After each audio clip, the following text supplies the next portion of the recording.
Yes. Still awake, that's great. I start with these two buildings to get into the theme of ornament in Bauhaus.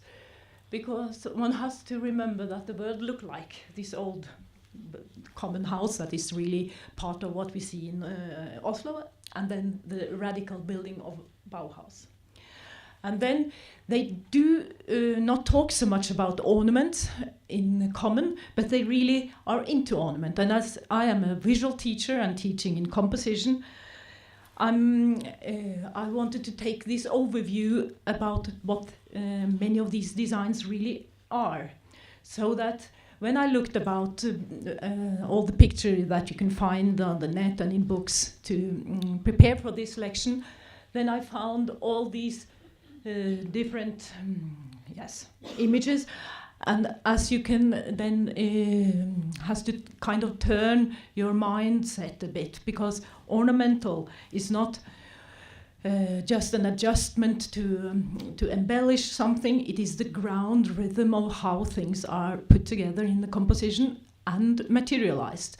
So if you can see ornament as a kind of rhythm and a repetition with similarities, then you can put on some glasses that really says we can all look about visual images as funded in the ornamental structure. So this is what kind of basis for what I'm showing you.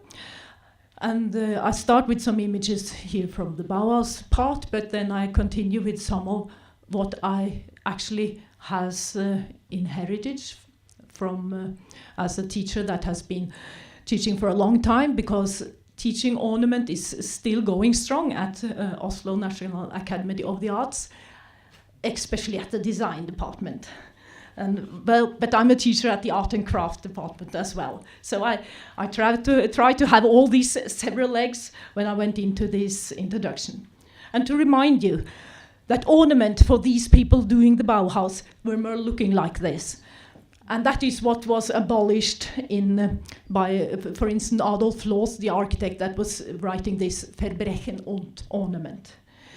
But then we have to be reminded that the craftsman, that is not any connection to the art world, did learn very much about proportion and rhythms. And then you can see I use the same words as introduction to the ornament part of this lecture. And this book is like this. It's a little tiny book made on litho, but it still has to do with basic rhythms and how to get into shapes. Because these craftsmen and these people has to have this within their practices. It was nothing they have to think about. It has to be within.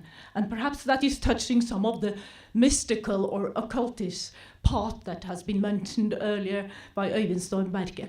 To me, as a visual artist, it's not so strange, because when you do something, you have to take part of it. It's doing craft has very many things in common with dancing, actually.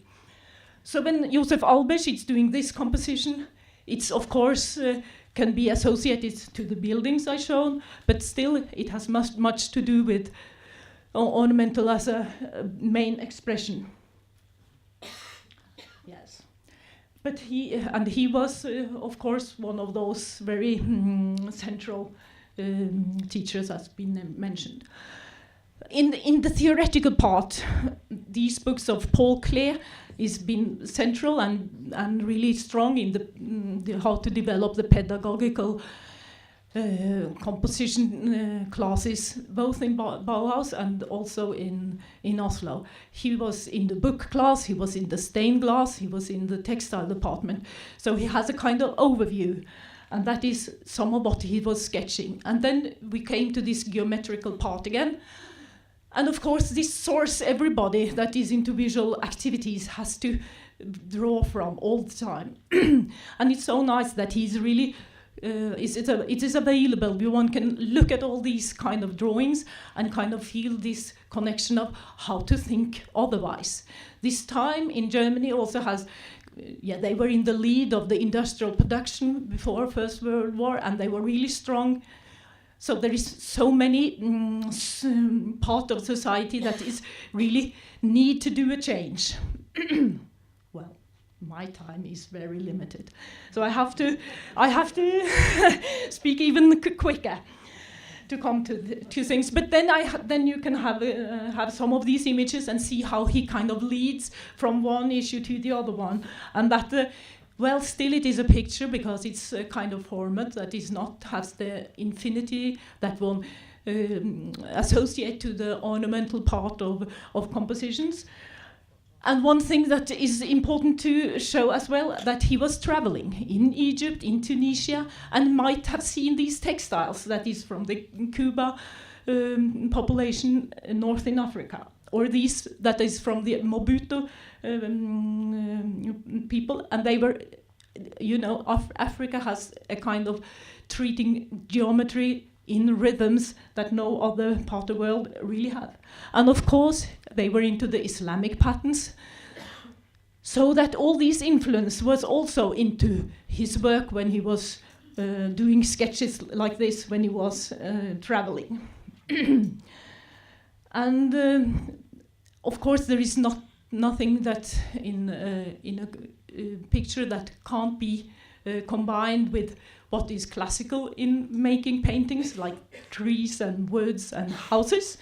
So one can see that he's practicing this basic pattern together with the classical way of doing paintings. And how can you he can explain it perfect when he's doing sketches like this. He has the numbers, it's widening up, putting together different angles, or getting even more transformation into the more tactile part. So of course he was trying to get a good method to let the textile students really get into what is composition.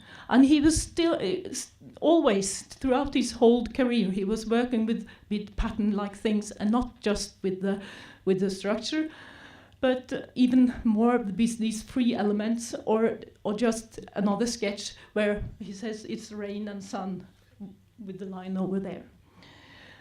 One of his last works is this composition with fruits, but it has no title, but still one can see that this playful ornamental way of looking at formal visual expressions really was standing strong in his artwork, and has not been pointed out because of the conventions ruling the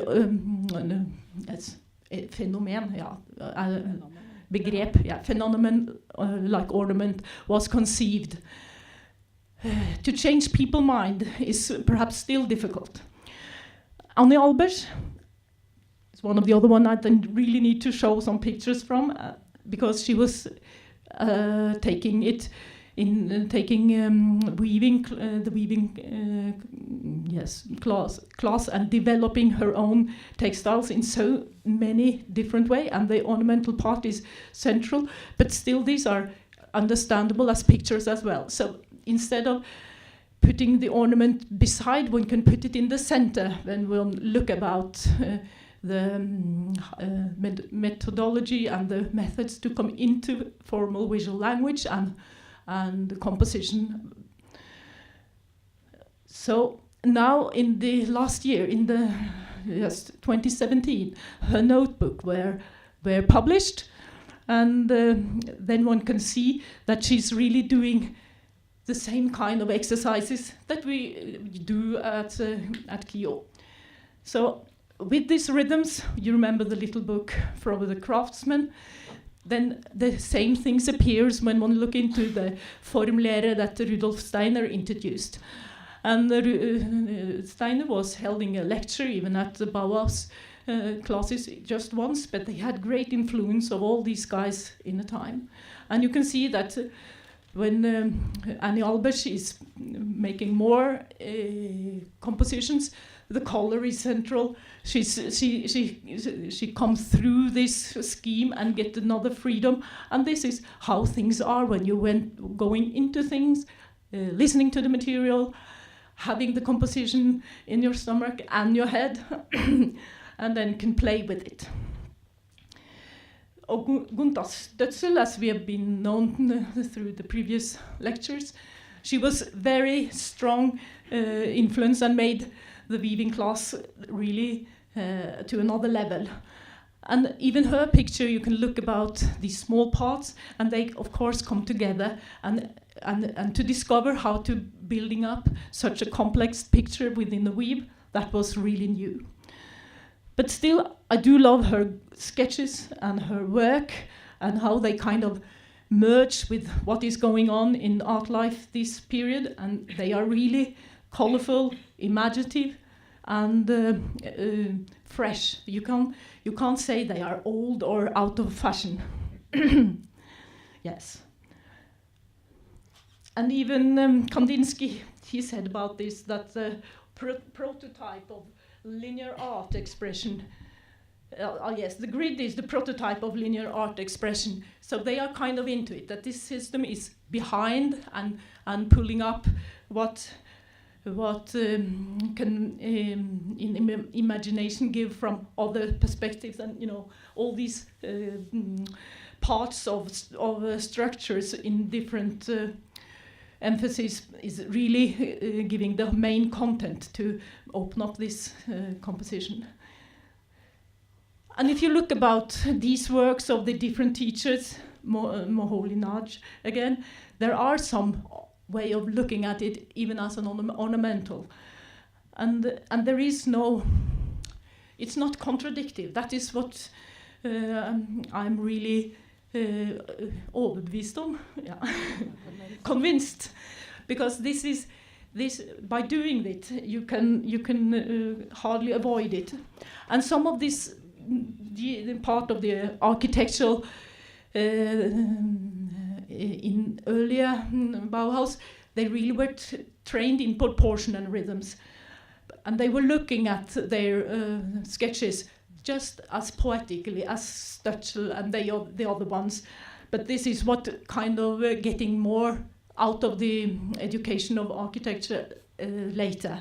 So I think if even architecture today could look more about what is proportion and rhythms, and look about that house always has something to do with the connection of different rhythms, you come into even this very more limited, as when you're living in a house you have to have some, there is some rules that are more connected to people, and that is central to even today loosen up.